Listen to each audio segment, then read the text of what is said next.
여러분 안녕하십니까? 우크라이나 전황을 알려드립니다. 우크라이나군이 전투기로 러시아 본토 벨고로드를 공습했습니다. 벨고로드에는 러시아의 방공망이 밀집해 있는데 비행기 공습을 탐지 못한 걸 보면 러시아의 방공망에 허점이 많다는 의미가 되겠습니다. 복수의 워싱턴 소식통이 우크라이나군 전투기가 현지 시간 5월 2일 새벽 3시쯤 우크라이나 국경과 마주한 러시아 본토 벨고로드에 대한 공습을 감행하여 군시설 일부를 파괴했다고 현지 시간 5월 2일 보도했습니다. 우크라이나군 전투기가 러시아 본토를 공습한 것은 개전 후 처음 있는 일입니다. 우크라이나 전투기가 IRCM 즉 방공망 교란 시스템을 사용 러시아군 방공망을 해피 기동하여 공습에 성공했다고 합니다. IRCM은 전투기가 강한 적외선 에너지를 주위에 퍼지게 해서 그 강한 적외선 에너지가 주위에서 변조되는데 그 변조된 에너지가 미사일 시커에 보여지게 됩니다. 그러면 기체로부터 변조된 신호에 속은 미사일은 부정확한 방향으로 날아간다는 것입니다. 결국 미사일은 타겟에서 멀어진다는 원리입니다. 벨고로드 주지사는 우크라이나군의 탄약고 공습 사실을 시인했습니다. 탄약고가 비격당해 아침까지 화재가 발생했다고 보고되고 있습니다. 러시아는 다층의 방공 시스템이 있음에도 불구하고 우크라이나군 전투기의 공습에 속수무책으로 제 기능을 발휘하지 못한 것 같습니다. 블라디미르 푸틴 러시아 대통령이 곧 암 수술을 받을 예정이며 그의 최측근이 대통령 권한 대행을 맡아 우크라이나 전쟁을 지휘하게 될 것이란 보도가 나왔습니다. 현지 시간 5월 1일 영국 데일리메일 등 외신은 러시아 독립언론 제너럴 SVR을 인용해 푸틴 대통령이 암 수술을 받는 동안 최측근인 니콜라이 파트루세프 국가안보위원회 비서관이 대통령 권한을 대행하게 될 것이라고 보도했습니다. 제너럴 SVR은 크렘린 내부 소식통을 통해 푸틴 대통령은 의료진으로부터 가까운 시일 내에 수술을 받을 것을 권유받았다며 푸틴 대통령이 수술을 당장 받아야 하는 것은 아니지만 그렇다고 늦출 수도 없다고 전했습니다. 이번 전쟁은 러시아에게 모든 면에서 전세가 불리하게 작용하는 것 같습니다.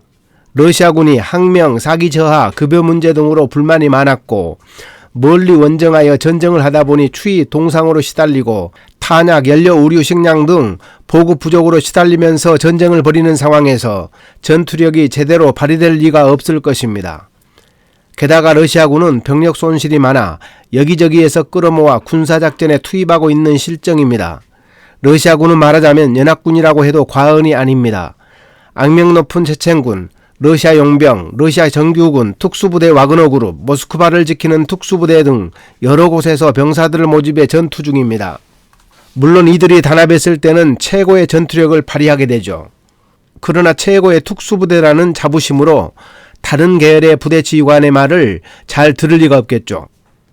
그렇게 되면 지휘체계가 흔들리게 되어 와르르 무너질 수 있는 우려도 있습니다. 이번에 그 우려가 현실이 되었습니다. 함께 힘을 합쳐 우크라이나에서 전투에도 승리를 장담 못하는 상황에서 두 집단이 서로에게 총질하는 사태가 벌어졌습니다.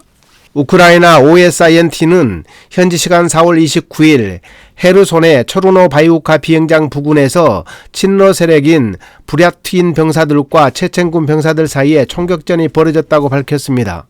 양측 약 50여 명이 총격전을 했고 사망자나 부상자에 대한 자세한 소식은 없었습니다. 부랴트인들이 우크라이나군과 전투를 하면서 최전선에서 부상자와 전사자가 속출하는 동안에 체첸 병사들은 안전한 후방에서 전투만 하는 것에 대해 큰 불만이 있었다고 합니다. 다 같이 힘을 합해 전방에서 전투하면서 상황에 따라 후퇴하기도 해야 하는데 부랴트군들은 자기네들만 전방에서 피해가 심해 불만이 많았다고 합니다. 부랴트군들이 우크라이나에서 약탈한 재산을 서로 분배해야 하는데 분배하지 않고 모두 체첸군이 차지해버려서 불만이 극에 이르렀다고 합니다. 남부전선의 마리우폴에서도 서로 다른 지휘를 받는 세력들이 있습니다. 그들은 서로 싸우면서 모래알 단결심을 보여주고 있는 것 같습니다. 서로 다른 친러 세력들, 즉 체첸군, 도네츠크 인민공화국, 루안스크 인민공화국, 바그너 그룹, 특수부대, 스페츠나츠가 함께 마리우폴에 주둔하고 있습니다. 이들은 지휘체계가 서로 달라 명령을 제대로 듣지 않고 싸우면서 자기들이 맡은 임무만 수행한다는 것입니다. 한 예로 우크라이나군이 러시아군의 포위망을 뚫고 아조스탈 제철소로 진격할 때 막지 못한 이유가 뭘까요?